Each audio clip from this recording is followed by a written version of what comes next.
안녕하십니까, 하성규입니다. 채널 24K 알아야 국민 노릇도 한다. 오늘은 지난 시간에 이어서 또다시 한 가지 법률 공부를 여러분하고 같이 해야 되겠습니다. 국회가 지금 정말 그야말로 마구 가고 있는데요. 여기에 관련된 법조항들이 어떤 게 있는지 국민 여러분들은 참 알기 어려우신 일입니다. 그래서 제가 좀 발췌해서 여러분들과 이야기를 할까 합니다. 국회 예산안은 어떻게 다루는 것이고 패스트트랙은 과연 어떤 근거에 의해서 그렇게 되는 거냐, 구체적인 내용이 뭐냐, 이런 얘기들을 좀 종합 정리를 좀 해드리겠습니다. 국회에서 안건을 빠르게 처리하는 것에 관한 법률 조항이 국회법 제85조의 2 안건의 신속 처리라는 조항에 들어 있습니다. 저희가 먼저 공수처법과 이 비례연동제법을 여러분들에게 해설할 때 그때 패스트트랙이라는 걸 그때 한번 이미 설명한 바가 있습니다만은 조문을 보시고 좀 생각을 해보시기 바랍니다. 제85조의 2 안건의 신속 처리에 보면 제1항에 이런 게 있습니다. 의장 또는 안건의 소관위원회 위원장은 지체 없이 신속 처리 안건 지정 동의를 무기명 투표로 표결하되 제적의원 5분의 3 이상 또는 안건의 소관위원회 제적위원 5분의 3 이상의 찬성으로 신속처리 법안으로 결정하는 의결을 할 수 있다는 얘기입니다.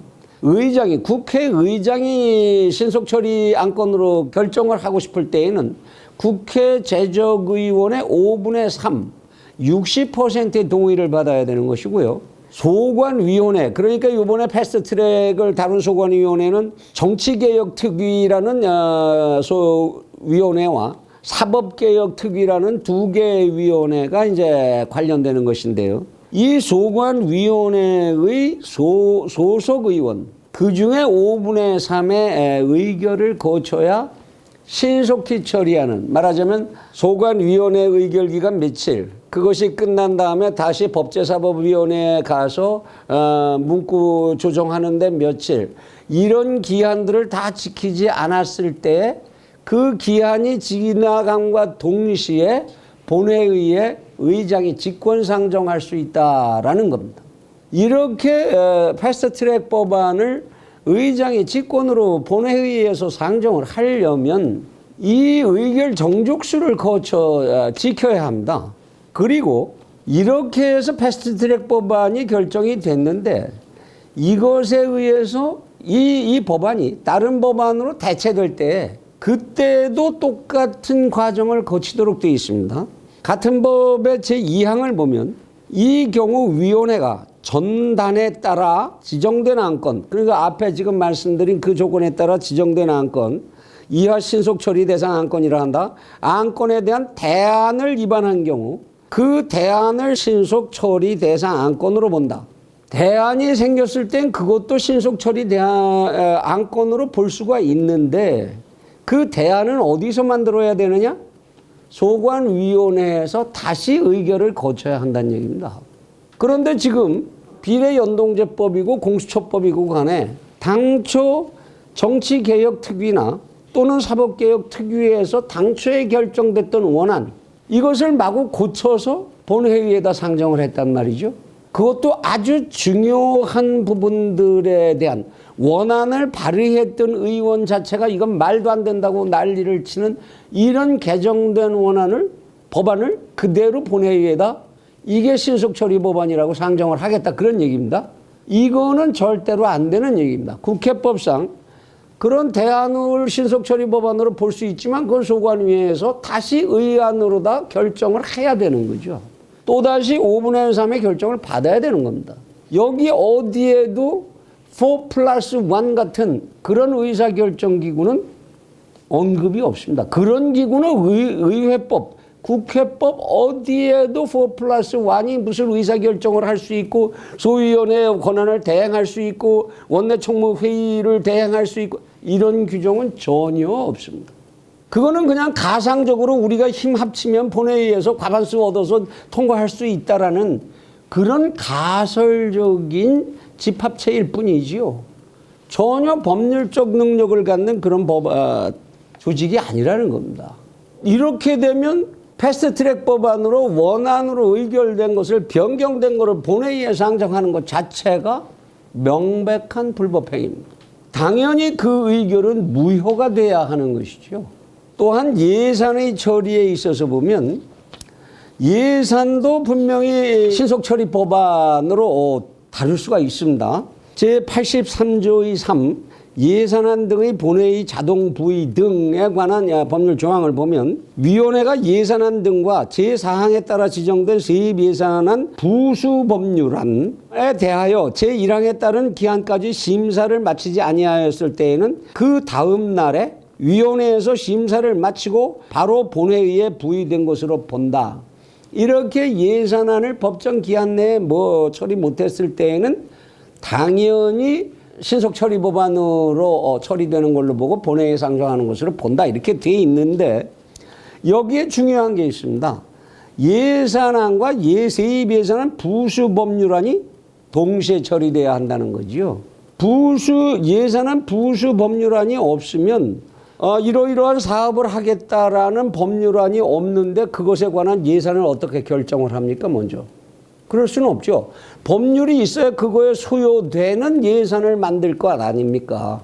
예산안만 먼저 올려놓고 그거에 대한 사전에 법률안이 없다면 이 예산안은 공중에 뜬 예산안이죠. 그 돈을 어디다 어떻게 써야 되는지도 정해지지 않은 예산안이 된단 말입니다. 이것에 관해서 정상적으로 예산이 처리됐을 때 처리하는 법안이 또 있는데요.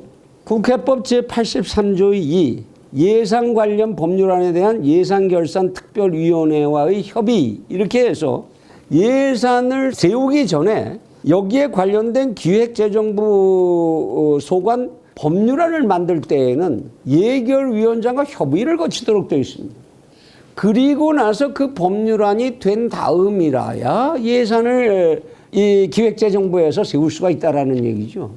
그런데 지금 명백하게 부수 법률안은 심의도 거치지 않았고 패스트트랙 법안으로 지정할 수도 없고 상정도 안 됐고 그럼 그 예산 뭡니까, 대한민국에서? 유령 예산이죠. 불법 예산을 만들어낸 겁니다.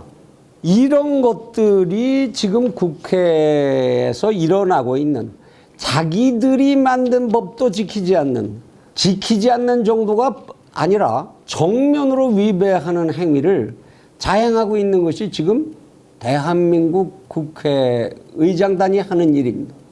그리고 소위 4+1이라고 하는 유령 조직이 하고 있는 일이지요. 이건 유령 조직이라고밖에 말을 할 수가 없습니다. 법률적인 근거가 하나도 없는데 어떻게 그들이 의사결정을 마음대로 합니까? 그 다음에 여러분들이 좀 궁금해 하실 일이 있을 텐데요. 이거 그럼 저지하려면 자유한국당이 할 수 있는 일이 뭐가 있겠나. 옛날 같으면 의장석을 점거해서 의장이 마음대로 하지 못하게 할 수가 있죠. 의장이 망치를 찌르는 거 망치를 뺀다든지 의장석에 가서 대신 앉아서 버티고 그 모든 의결은 지금 국회법에 의해서 의장이 의장석에서 해야 되게 돼 있으니까 그러니까 의장석을 점거하거나 하는데 그런 것을 막기 위해서 국회법이 또 바뀌었습니다. 제148조 2에 보면 의장석 또는 위원장석의 점거 금지 이런 규정이 들어가 있습니다. 어떻게 할 방법이 없어요. 의원은 본회의장 의장석이나 위원회 회의장 위원장석을 점거해서는 아니 된다. 이렇게 딱 쐐기를 박아놨습니다. 거기다가 무슨 벌칙 조항까지 있어요. 제148조의 2를 위반하여 의장석 또는 위원장석을 점거하고 점거 해제를 위한 제145조에 따른 의장 또는 위원장의 조치에 따르지 아니하였을 때에는 윤리특별위원회에 회부됩니다. 경우에 따라서는 의원직을 잃을 수도 있죠. 이런 강력한 제재 조항까지가 있습니다. 이래서 어떻게 이렇게 의장이 마음대로 그냥 불법이든 말든 그건 나중에 시비가 할 일이고 밀고 나가겠다 이렇게 하면 저지할 수 있는 특별한 방법도 없는 상황입니다. 물론 국민들이 나서서 국회를 봉쇄하고 의장이 의회에 들어가는 거를 못 들어가게 한다면 모르겠지만 그 전체를 무슨 업무방해나 이렇게 다 집어넣을 수는 없을 테니까 글쎄요. 정말 마땅한 방법이 없는 그런 상황입니다. 이런 법률의 조항, 이런 것들이 있다는 거 국민 여러분들은 전부 꼼꼼히 마음속에 챙겨 두셔야 합니다. 그리고 맨날 얘기하는 신성한 여러분들의 권리, 그게 정말 신성하게 행사된 적이 몇 번이나 있는지 저는 솔직히 의심입니다만은 저 자신을 비롯해서 신성한 여러분들의 권리를 이러한 지식에 의해서, 이러한 정보의 저장에 의해서 반듯한 판단을 하신 다음에 행사하셔야 할 것이라고 생각을 합니다. 알아야 국민 노릇도 한다. 오늘 국회법하고 영장 전담 판사의 기각결정문하고를 한번 정리를 해봤습니다. 도움이 되셨으면 좋겠습니다. 감사합니다.